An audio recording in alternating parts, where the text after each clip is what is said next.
Hey Paul, how are you? All right, Eric, how you doing? Good. You guys staying warm wherever you are? What are you in Dallas, I think? Yeah, no, it's colder than it's been here in a while. We had snow and ice last, a couple weeks ago, and but it's actually colder today than it was when we had snow. At Well, least it's, the sky's clear and yeah, sun's out, so we don't have any problems with snow or anything. But sure. it's really, really cold here.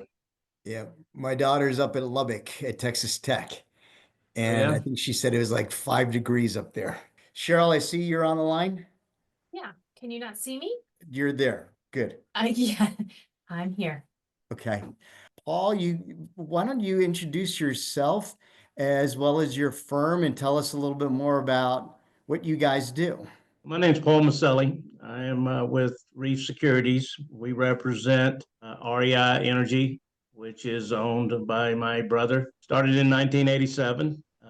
We have participated with over 3,000 wells, both onshore, offshore Gulf of Mexico. We drilled the deepest horizontal well in Canada, and we also drilled one of the deepest wells in the foothills of the Andes Mountains in Argentina. And I say those because it's very risky type of opportunities, and we were successful on the Argentina well, and we were not successful on the Canadian well. But we built a lot of wells, both good wells and both bad wells, and that's one thing about the oil and gas industry. If anyone tells you they have not drilled a unsuccessful well, you need to run from them as fast as you can because they're lying to you. Uh, what's revolutionized our industry today is the advent of the horizontal drilling, along with the multi-stage fracturing of the wells, um, as opposed to what was drilled for the most part of our time, which were vertical wells. And the difference between the two wells, a vertical well program, a vertical well, you can drill a dry hole, meaning there's no oil and gas. So the investor has a dry hole risk where they could lose all their money. And in many of the stories and, horror stories that people have heard about, losing their money comes from drilling the vertical wells.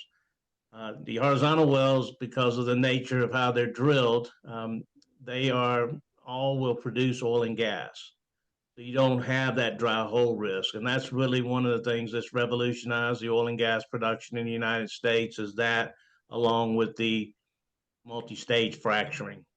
And so the fracturing, what does is that it allows the wells to produce at commercial rates, and that's what's really put us to a point to now where we're producing more oil and gas than we've ever produced in the history of the company. I always hear oil and gas, Right. and it's not gas that you get when you go to the gas station. It's the natural gas that you also potentially drill. Is that correct? That's right. All wells make oil and gas. They You do know, you make, have some wells that are strictly gas wells, and you could have some wells that are strictly oil wells. But the type of wells that horizontal wells, they make both oil and gas, and it is natural gas. The crude oil is refined, and that's what makes gasoline. So gasoline comes from the crude oil. and on the natural gas, is that always something that is sold, or is it sometimes just a byproduct of trying to get the oil out of the ground?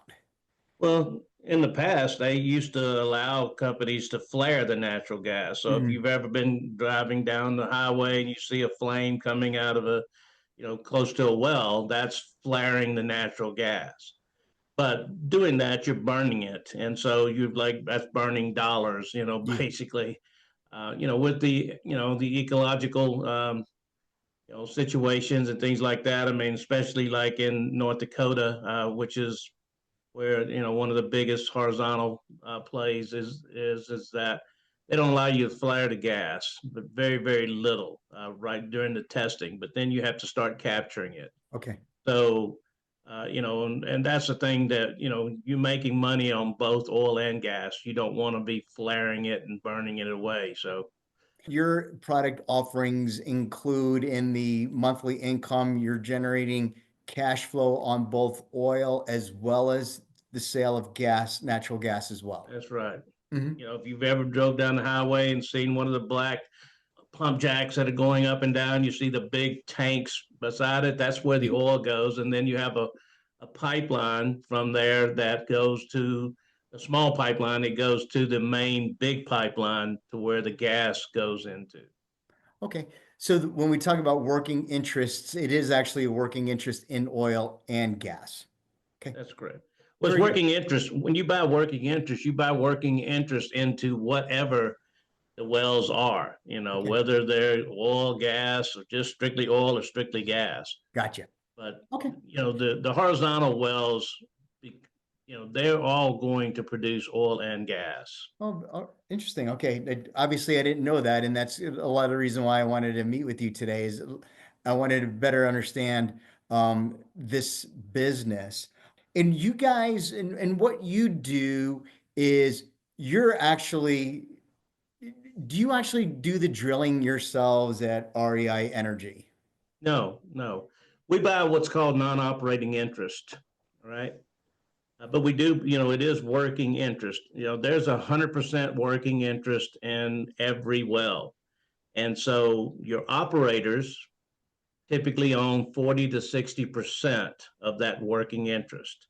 And then other companies like REI Energy, you know, purchase the remaining part of the working interest. Okay. And the working interest basically is what, you know, you pay the bills on and how much that's your proportionate share. So for example, if I have 50% working interest and you have 50% working interest and the well cost $1 million to drill, then you and I have to come up with $500,000 each to pay for the drilling of that well.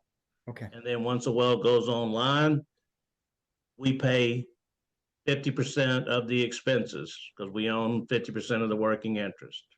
Okay.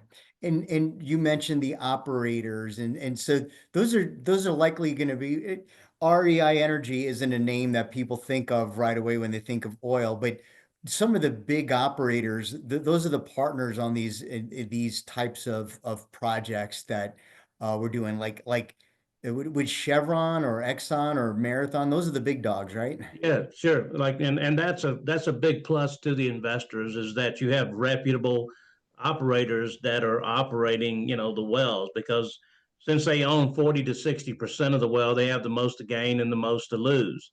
And what an operator does is they oversee the drilling contract, the fracking contract, they oversee the production of the wells, and then they also send out all the revenue to the other working interest owners Mhm. once the wells go online and start, you know, get into pay status.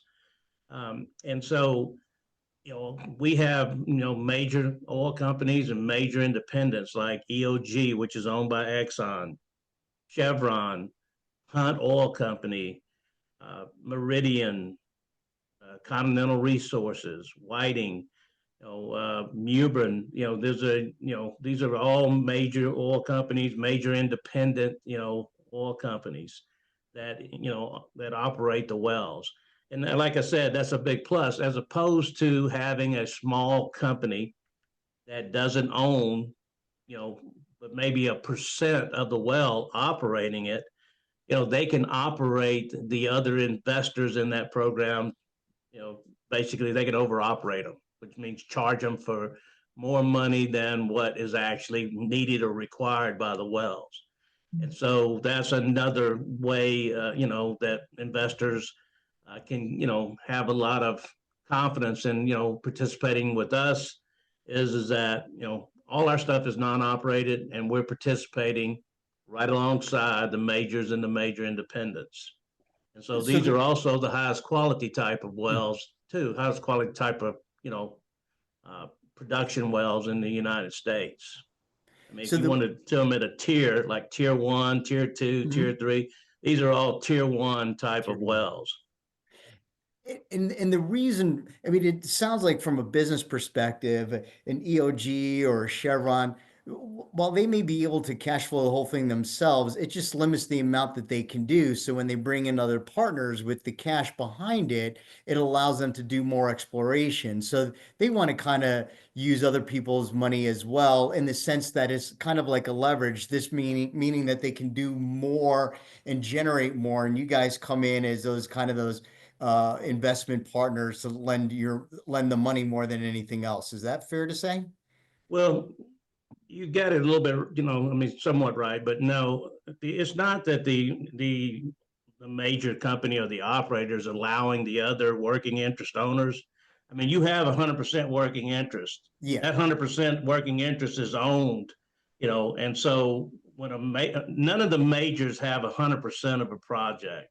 Okay, Mhm. they spread their money out just like everybody else spreads Yep. theirs out, but they're not responsible for who sells the interest. If you own, like if I own 50% of the working interest, I could sell that off at 10% each to whoever I wanted to sell it to. Yes. Right. So it's not the major, letting us come in on the deal. The major came in here and they bought their percentage of ownership. The other percentages of ownership were owned by other different companies. And so at that time, that was what was available. What oil and gas companies do is that they have, landmen.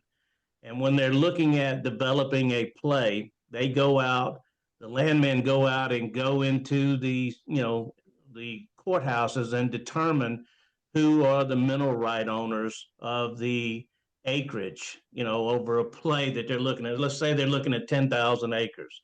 So they're going to go look at the landowners of all that. And then they contact those landowners to acquire working interest. When they get a lease, they have to pay for the lease, but that lease is what, determines their percentage of the working interest.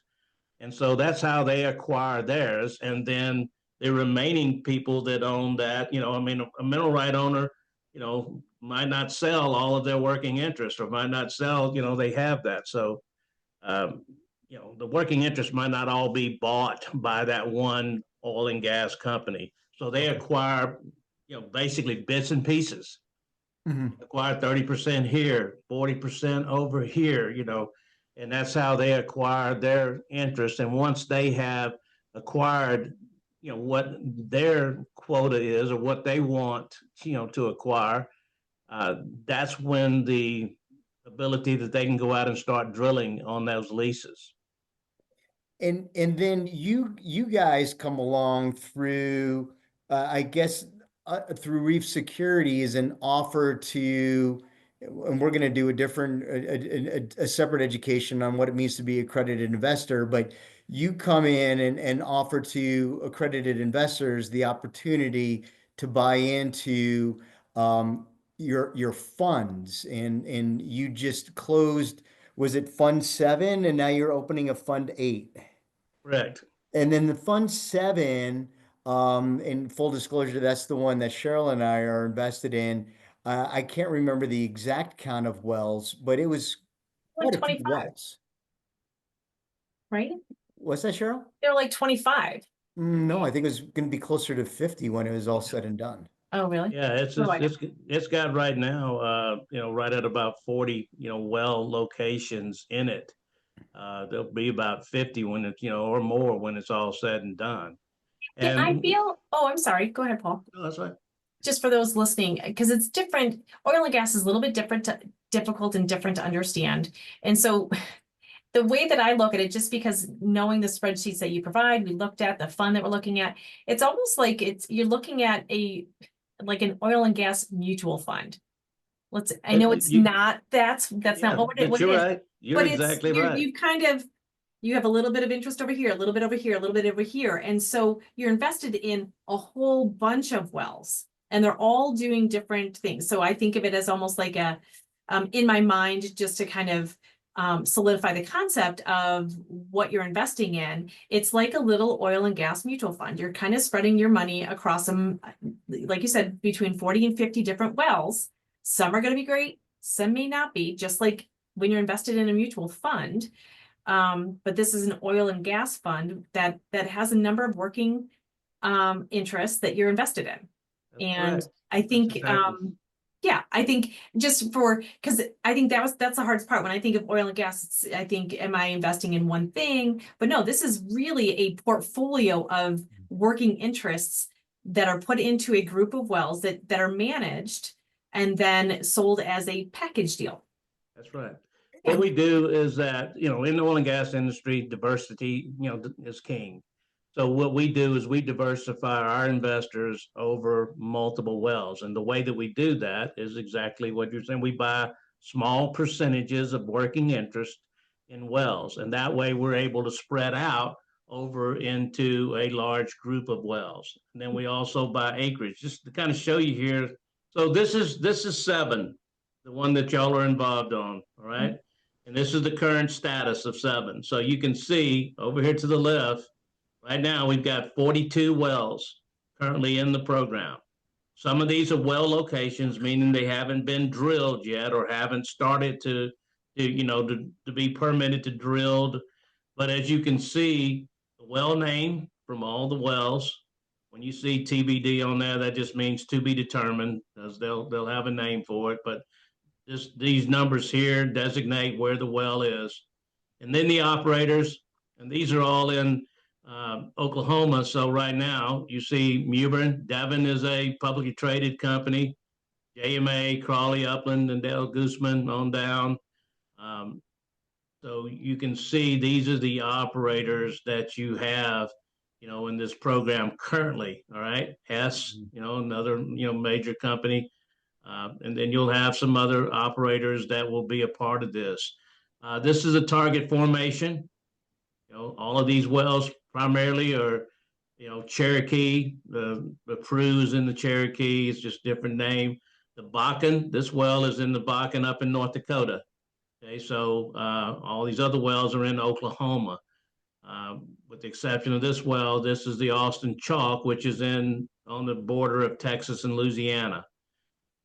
The spud date means when the bit actually starts turning to the right. That's the first day of drilling. The total depth on a horizontal well, they measure the vertical depth and the horizontal well. So you have a 10,000-foot vertical leg and about a 10,000-foot horizontal leg. So that horizontal leg goes through the entire formation. That goes across about 1,280 acres. Then you have the cumulative production in barrels of oil, and gas, barrels of water, and how many days they've been online producing, and then the barrel of oil equivalent per day. So if you look at this second well here, the Mallard well, it's been online since May. It's produced 114,000 barrels of oil, 3,470,000 cubic feet of gas. Been online for 183 days, and it's averaging still today 941 barrels of oil a day. The second well that's online in this program is been online for 40 days, and it's averaging 1,164 barrels of oil a day. Now, to put that in perspective, as far as how good that production is, in our pro forma, when we project what these wells can cash flow to the, back to the partnership, we basically, calculate them at around 350 barrels of oil a day. So both these wells here are doing almost 3 times as much as what we project. Now that's per well per day. Okay. It's not just, for one well. So, and so that puts that in perspective. And then over here, the notes, you can see permitting. You have to permit a well in order to drill it. Estimated spud dates, prep to drill. That means they're waiting for the rig. Down here, you can see this well is already drilling at 1,492 feet. They're running casing, which is part of the drilling process. Then on down, this one here is at 20,260, so it's almost finished drilling. And the next step of that will be putting it online, producing. Then you have another one drilling. And then you've got this one is permitting, estimated spud date in March on down here. And then right at the bottom here, the Huckleberry, or the Quetzal, excuse me, it's casing stuck at 260. That's just, again, part of the drilling process. They do, get stuck from time to time, but they'll fish that out and, get back to drilling. And so then we have, the cash flow, and the cash flow started in January, just like what we projected on this program. Now, none of these wells are in pay status. And what that pay status means is that once a well goes online, it takes about 4 to 5 months before the operators pay the other working interest owners. That's just part of the oil and gas industry. So we have not got paid on that Mallard well yet. We're expecting to get paid on it this month. So what we do in the beginning of these programs is we'll pay interest. So for example, if we have $5 million raised on a program and we only have $2 million that we have already committed to, to the wells, that other $3 million is sitting there in an interest-bearing account. And what we do is we pay that out to the investors until we have wells in pay status. And then once we do that, then we'll be paying from the production of the wells. I was going to say, I did see my check did come in. So and the confirmation, I did get my interest check for the $259. So thank you. Yeah. I thought that was for oil, but not yet. Well, I was going to put it in my Las Vegas, gambling account, and we could split the, I'll use your money and we can split the profits. That was Fund 7. And Paul, are you guys unique in that regard in terms of that investment type of product where you're offering to, again, the accredited investor, the opportunity to buy, as Cheryl so appropriately described, a mutual fund, or is this a common way for people that are interested in investing as a working interest to get into it this way? We're not, exclusive to, there's other oil and gas companies out there. Yes. We've been doing this since 1987.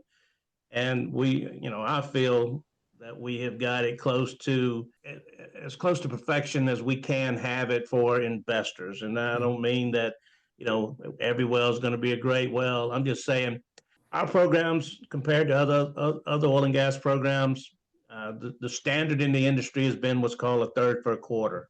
What that simply means is the investors, get 75% of the net profits, and the oil and gas company gets 25% as a carried working interest.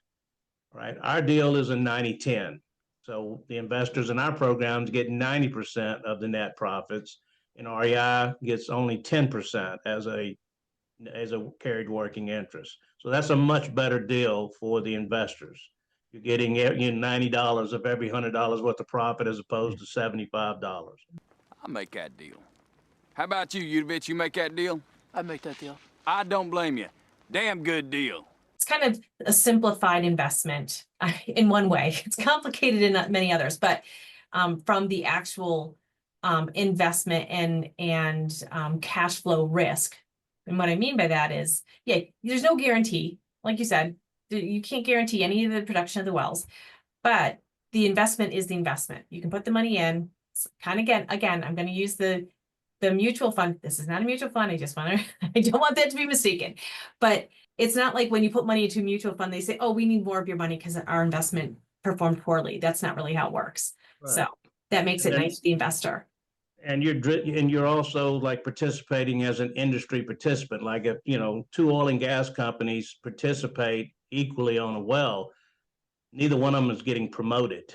And so that's the thing that you have is that, the 90-10, yes, that is a promote, but it's much better than 75-25. Yeah. There's no promote on the drilling cost and there's no subsequent operations. And unscrupulous companies can call for subsequent operations, to get more money. And what that does is you're required to do it or you lose, your interest in the program. So, yeah, that's a big deal that not a lot of people are aware of, that you just don't want to be on that. So that's when I say perfected. We have it to where, in our opinion, it's the best deal for an investor because, we're interested in, we invest in every program And so we, align our interests with, with our investors, and we want to give them the best deal we can. The spreadsheet you showed, there was a lot in Oklahoma and a little bit up in, I think it was North Dakota with the nut And brackets. Texas, yeah. Since in my client base, there's a lot of folks here in New Mexico and Texas. Do you have any investment opportunities in is the Permian Basin still an opportunity for people to invest in, or is all that stuff already locked up and sold to others? Well, no, there's new drilling going on. The Permian Basin is one of the most prolific basins in the history of our country. It powered World War II. But the horizontal wells, what we're drilling, now, there's not a lot of horizontal drilling going on there. Now that could change. The majority of the horizontal drilling is in North Dakota and the Bakken. That's the most prolific area in the United States for oil and gas production. And then Oklahoma, this is one of the hottest horizontal plays. Now, we do have that Austin Chalk that I showed you on there. That is in Texas. And, it's on the border of Texas and Louisiana. And so it is a horizontal play. And it's going to, we've got a lot of opportunity there to expand acquiring additional acreage and things like that. No, this is great. And I'm excited to have an opportunity to share it with our clients, because I do think we have some clients that can take advantage of it. I like for them to be well informed, and I don't want them to feel like we're pushing something on them they're not ready for. And that's why I want to have like full transparency on those, like I'm always the naysayer. I'm always like, well, what's the bad part What's of the this? catch? Well, what's the catch? And it's not because I want to be the naysayer. I just like people to know it's not all rainbows and puppy dogs. There are things that you have to be aware of. Your money's locked up. You have no control over the sale of it. It's going to happen when the people organizing this are determined it's time to sell. And then there's some tax benefits on the front end, some consequences on the back end that I think we just need. And you have the risk of, how much oil and gas the wells will make, and also the price of oil and gas. Those are risk factors that you don't have any control over, so. Right. Yeah. They have to be able to handle risk. If we're doing drill baby drill, or is that going to be a problem? Like, is that going to be a problem for us as investors? Do we want them to not drill? Because then there's the like way the that I tell scarcity. everybody is that, administrations don't really have control over what the Right. oil and gas prices are going to do. It's a world market, so it's a supply and demand. But Yeah. more drilling. If you have more drilling, we're producing more oil now than we ever have. So if you have more drilling and you produce more oil, it could have something, to do with the prices coming down a little bit. But you're always going to have fluctuations in oil prices. Yeah. As long as the demand is there, you're not going to see any big, huge swings and things like that. Now, Yeah. have something again like COVID, or if you have something like that, then no demand, then oil prices will go down. Well, I don't tell you that COVID thing's never going to happen again. Hopefully we won't have that. So yeah, no one's going to like let that happen again. Yeah. But anyway, all right, I have to run to my next meeting. I appreciate that. This was so good. I can't wait for the next one. I appreciate it too. Thank y'all.